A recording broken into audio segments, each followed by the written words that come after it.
Alex clocked out late. Not the heroic kind of late. The ordinary kind that makes the day feel stolen. The sky was already fading. Street lights were switching on one by one. Cold orange circles on wet pavement. He drove with the window cracked, just enough air to stay awake. His tie was loosened. His jaw stayed tight anyway. Ahead, he took the shorter road. Less traffic. Fewer eyes. A strip of shops half-shuttered for the night. One convenience store still open. Plastic chairs stacked by the door, and above it, a security camera. The little red light blinked.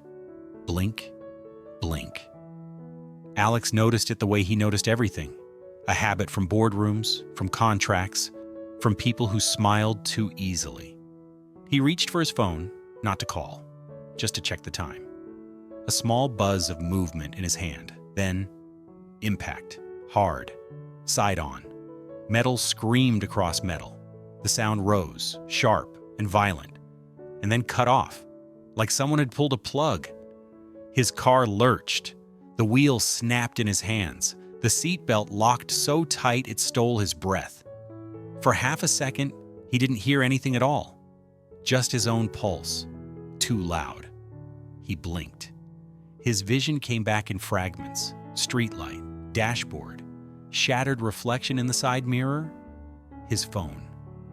It had flown out of his hand, spun once, hit the floor near the pedals. Glass cracked in a spider web. Alex turned his head. The other car was there. Close. Too close. Its headlights stayed low. No hazard lights. No pause that meant regret. It rolled backwards, just a little. As if the driver checked space, checked witnesses. Then it accelerated, quiet, fast, gone. No sound of tires screaming, no panic, just a decision. Alex stared at the empty road like it might rewind itself. He tried to reach down for the phone. His fingers brushed the broken screen. It flickered, lit up for a heartbeat, then went dark. Outside, a door slammed. Footsteps ran in. Voices rose, overlapping. Someone shouted. Another voice, closer, steadier. "Are you okay? Can you hear me?" Alex didn't answer straight away. Not because he couldn't, because his body hadn't agreed with reality yet. He breathed in shallowly. Pain flared along his ribs. He looked again at the convenience store, at the camera. The red light still blinking. Blink, blink. Like it had seen everything. And somewhere inside him, something cold registered. That red blink might matter later. If anyone chose to look. If anyone was allowed to look. People gathered quickly, the way people do when they hear metal and silence. A man in flip-flops leaned into the cracked window. "Sir, can you move your arms?" Alex nodded once, small, controlled. His voice came out rough. "I'm here." A woman near the curb already had her phone up. "Call an ambulance." Someone repeated it louder. "Call now." Another person tried the driver's door handle. It didn't open. The frame had shifted. The door was a locked jaw. "Don't force it," someone warned. "Wait for emergency." Alex looked down again. His phone lay in his hand like a dead weight. He pressed the side button. Nothing. Pressed again. A faint flash, then black. He swallowed. "My wife?" he tried. The words stuck. A man crouched near the front wheel, peering under the car. Another stood in the road, waving at distant traffic like he could stop the night from continuing. The shop owner came out, wiping his hands on a towel. He looked at Alex, looked at the damage, looked at the empty road where the other car had vanished. His face tightened the way faces tighten when they decide this isn't going to be simple. The shop owner stepped closer. "Your phone?" he asked, and held out his hand. Alex passed it through the cracked window gap. The man turned it over, tried to wake it. It blinked again, weakly. A thin rectangle of light. The cracked screen made everything look fractured, but the contacts list appeared for a second. The man's thumb moved carefully, slow, like he didn't want to break it more. "Do you have someone pinned?" he asked. Alex didn't answer. He leaned forward, squinting. His breath fogged the glass. At the top of the list, a name, Tuna, pinned, the way you pin the thing you can't afford to lose. "Wife?" the shop owner asked. Alex nodded. "Yes." The shop owner didn't wait. He pressed call. The phone ringtone barely made it through the broken speaker. One ring, two. Alex's heartbeat followed it. A third ring, then connection.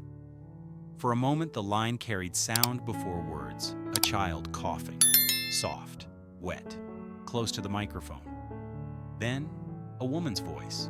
Not loud, not calm, careful, like she was speaking while trying not to wake someone. "Hello?" The shop owner hesitated. The crowd noise behind him suddenly felt too big for that small voice. He glanced at Alex through the window. Alex's eyes were fixed on the phone, as if he could pull himself out through the call. The shop owner spoke into the phone, low and quick. "Madam, are you Tuna?" A pause.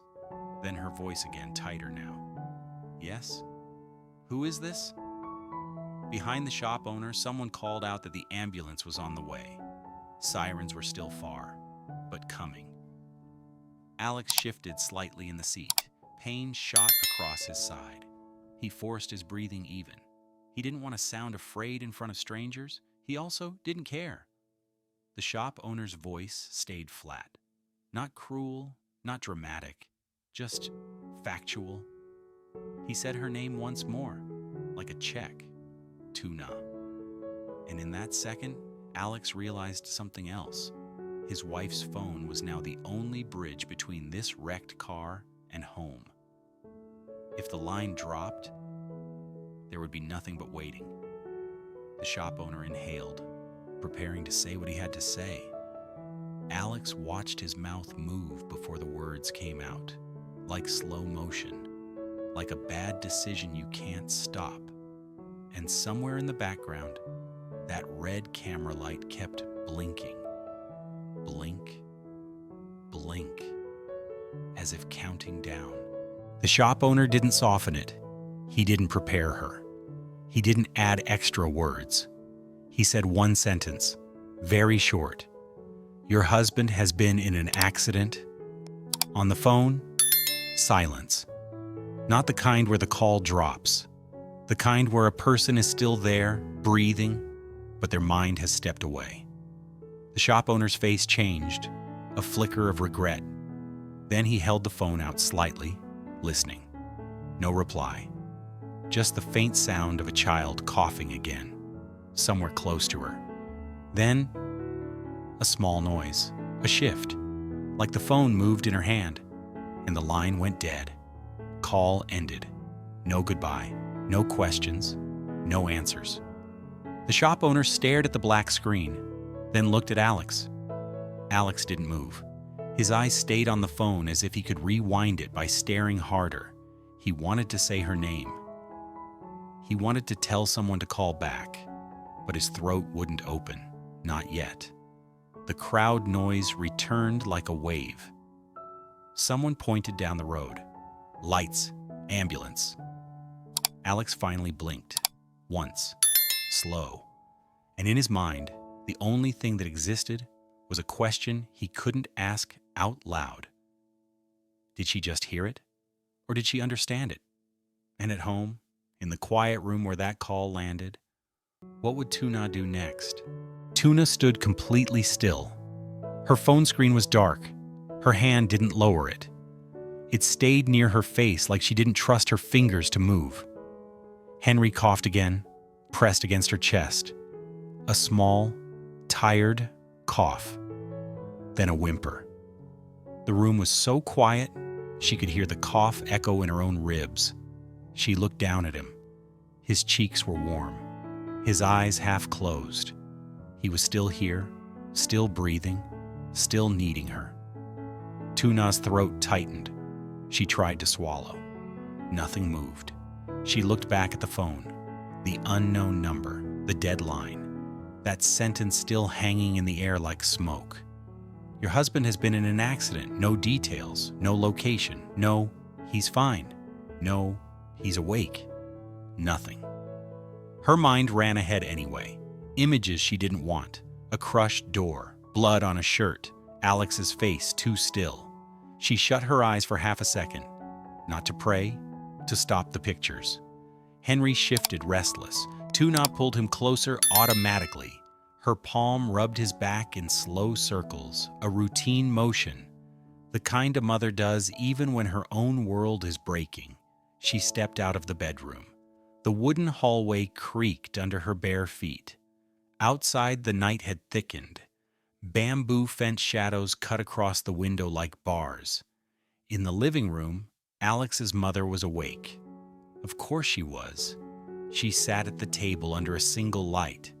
Not reading, not folding anything, just sitting, waiting for something she wouldn't name.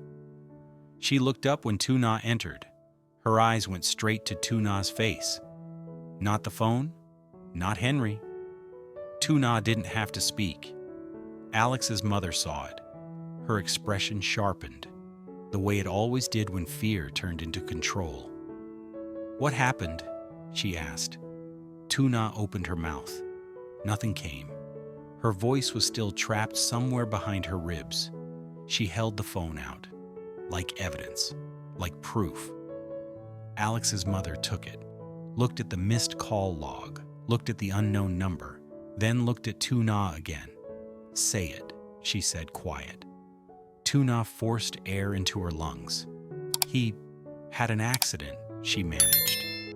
2 words. Her voice didn't rise. But it wasn't steady either. Alex's mother didn't react like a person who hoped. She reacted like a person who plans. "Where?" she asked. Tuna shook her head once, small. "They didn't say." Alex's mother's jaw tightened. She looked past Tuna to Henry, then back. "You stay here," she said immediately. Tuna's eyes snapped up. "No." 1 word, not loud, just firm. Alex's mother paused. It was rare for Tuna to contradict her directly. Tuna didn't push harder. She didn't argue. She simply stood there, holding Henry, and let her refusal exist. The air between them changed. Alex's mother spoke again, slower. "Your child is sick." "I know," Tuna said. "And you're pregnant." "I know." Silence. Henry coughed again, a small reminder. Tuna's hand went to her belly, not dramatic, just reflex. Then she pulled her hand away as if she was ashamed of needing protection. Alex's mother watched that motion. Her eyes narrowed slightly. Not judgment, calculation. She picked up her own phone from the table and dialed a number without looking at it. Lan. It rang. Once. Twice. Lan answered on the second ring, voice careful. "Yes?" Alex's mother didn't waste words. "My son. Where was he coming from?" A pause. Lan's breath changed. He left the office late," Lan said. "Why?" Alex's mother's voice stayed flat. "There's been an accident." On the other end, Lan went silent. Not denial, just a tight stillness. Then, carefully, "Do you know where?" "No," Alex's mother said.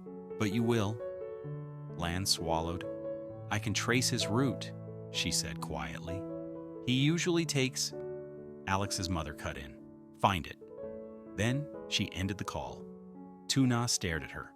"You called Lan," Tuna said, like she was testing reality. Alex's mother didn't look away. "Lan will move faster than anyone else," she replied. Tuna's chest tightened again, because she knew what that meant. Work, even now, even here. Tuna looked down at Henry's tired face, then at the dark window, then at the front door. The confrontation wasn't loud. It wasn't even spoken clearly. It sat in the space between 3 truths. Henry needed her. Her body was carrying another life, and Alex might be alone in the dark. Tuna took a slow breath, and for the first time, she didn't ask permission. "I'm going," she said. Alex's mother's eyes hardened. "Then you'll go wrong," she replied. Tuna didn't argue. She simply turned toward the bedroom and started moving. Tuna moved through the house with quiet urgency, not chaos, not panic. The kind of speed you use when you're terrified of what you'll find if you stop. She laid Henry down on the bed for a second. He stirred, half awake. "Mom?" he whispered, voice dry. Tuna's heart cracked in a small, private way. "I'm here," she said softly. "I'm right here." She kissed his forehead, too warm. She reached for his medicine on the bedside table, checked the bottle, checked the time. Her hands didn't shake yet, but her breathing was shallow. Alex's mother stood in the doorway, watching, not helping, not stopping her, just watching, as if measuring what kind of woman Tuna was about to become. Tuna grabbed a small bag, Henry's water bottle, a spare shirt, his clinic papers folded and refolded so many times the creases had softened, her own prenatal card. She hesitated with it in her hand for half a second, then slipped it into the bag anyway. Her palm went to her belly again. Reflex, pressure, a quiet check. She forced her shoulders back, forced her posture straight, not because she felt strong, because she refused to look breakable. Alex's mother finally spoke. "You can't carry him the whole way," she said. Tuna didn't answer directly. "I'll manage," she said. Not confident, not dramatic, just decided. Alex's mother's gaze dropped to Tuna's hand on the bag, then to her belly, then back up. She reached into the kitchen drawer and pulled out a thin blanket. Not thick, not heavy, practical. She placed it on the chair without a word, a small offering, the closest thing she had to comfort. Tuna took it. Their fingers brushed briefly. Neither of them acknowledged it. Then the phone buzzed. Alex's mother's phone. She looked at the screen. Lan. Alex's mother answered. Lan's voice came through, controlled but strained. "I found a likely route," Lan said. "There's a shortcut past a convenience store, a camera with a red blink light. He takes it sometimes." Tuna froze. Camera. Red blink. The same detail the shop owner had noticed. The same detail Alex had noticed. Lan continued, careful. "I'm calling local emergency," she said. I'm checking if any calls came from his number, even briefly. If his phone broke, someone might have used it." Alex's mother's face didn't change. "Send the location," she said. Lan hesitated. "And Mrs. she began. Alex's mother's voice lowered. "Don't say it." Lan paused, then softer. "I'll send it now." The call ended. Alex's mother looked at Tuna. "You heard?" she said. "A camera." Tuna's mouth tightened. A camera meant a witness. A witness meant truth. And truth, in Alex's world, always had a cost. Tuna picked Henry up again. He was limp with fever. Heavy. Too heavy for her body right now. Her arms strained. She didn't show it. Alex's mother stepped forward, then stopped herself. She didn't take Henry, not because she didn't want to, because she understood something about Tuna now. If she took Henry, Tuna would run. If Tuna ran, she might fall. If she fell, Alex's mother didn't finish the thought. She just said, "Sit." Tuna sat for a brief second, Henry on her lap. Her breath hitched. Alex's mother dialed another number, a taxi. She spoke quickly. Location, urgency, no explanations. When she hung up, she looked at Tuna again. "Batang," she said suddenly. Tuna blinked. "My mother," Tuna whispered, as if remembering the world had more people in it than this house. Alex's mother nodded once. "Call her," she said. "Not to cry, to help." Tuna stared. Then slowly she reached for her own phone. Her fingers hovered over a contact name. Ba Tang, her adoptive mother, the woman who didn't talk much, but whose silence always carried weight. Tuna pressed call. The line rang. Once, twice, and Tuna realized something bitter and simple. Tonight, every call mattered. Every call changed the shape of what came next. Ba Tang answered without greeting. Her voice was low, as if she'd been awake already. "Yes." Tuna's throat tightened again. She kept her voice controlled. "Mum, Henry is sick. Alex, there's been an accident." Silence. On the line, Ba Tang didn't gasp, didn't ask for details that wouldn't help. When she spoke, it was only 3 words. "I'm coming now." Then she ended the call. No comfort, no reassurance, just movement. Tuna stared at the dark screen for a beat. Then she put the phone in her pocket like she was locking the fear away. Outside, headlights swept across the bamboo fence. A taxi pulled up in front of the house. The driver didn't honk. He waited. The night had fully settled now. No twilight left. Only darkness and streetlight glare. Tuna stepped onto the porch with Henry in her arms. The air was cooler outside. It smelled like damp grass and distant smoke. For a second, the quiet countryside looked exactly the same as it always did, as if nothing had happened, as if Alex wasn't somewhere on a road with strangers around him, as if a hit and run wasn't already turning into something else. Alex's mother came out behind her, locking the door with one clean motion. She didn't say, "Be careful." She didn't say, "It will be okay." She looked at Tuna and spoke with the same controlled clarity she used in crisis. "If your body says stop," she said, "you stop." Tuna's jaw tightened. She nodded once, not agreement, acknowledgement. The taxi door opened. Warm air spilled out. Tuna climbed in carefully, Henry heavy against her chest. The driver glanced at Henry, then at Tuna's pale face in the rearview mirror. He didn't ask questions. He started the engine. Alex's mother slid in beside her, upright, silent, eyes forward. The taxi rolled away from the wooden house, away from the bamboo fence, away from the room where Henry had been coughing in the dark. Tuna held Henry tighter, trying to keep him from waking fully. Her hand drifted to her belly again. Reflex, fear, a quiet reminder of what she was carrying. The road ahead was darker than the one behind. Tuna stared out the window, watching the countryside blur past. She didn't know what she was about to face. She didn't know what kind of damage waited. She didn't know if Alex would be conscious when she arrived. She only knew one thing. The moment that stranger said those words, there was no way back to the life where problems stayed outside the house. The taxi turned onto a main road.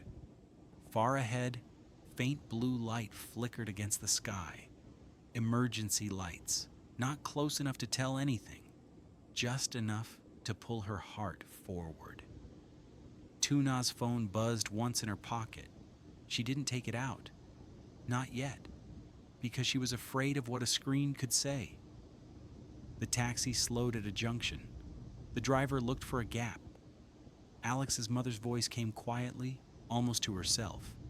"Don't look down," she said. Tuna didn't ask what she meant. She already felt it. Something was shifting. Not just tonight, not just on that road. Something larger, something that would follow them home. Tuna stared ahead into the dark, and as the taxi eased forward, her phone buzzed again, longer this time, like someone had been trying to reach them for a while.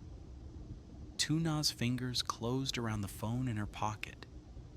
She didn't answer yet, but her thumb hovered over the screen, because whatever was waiting was about to enter the story.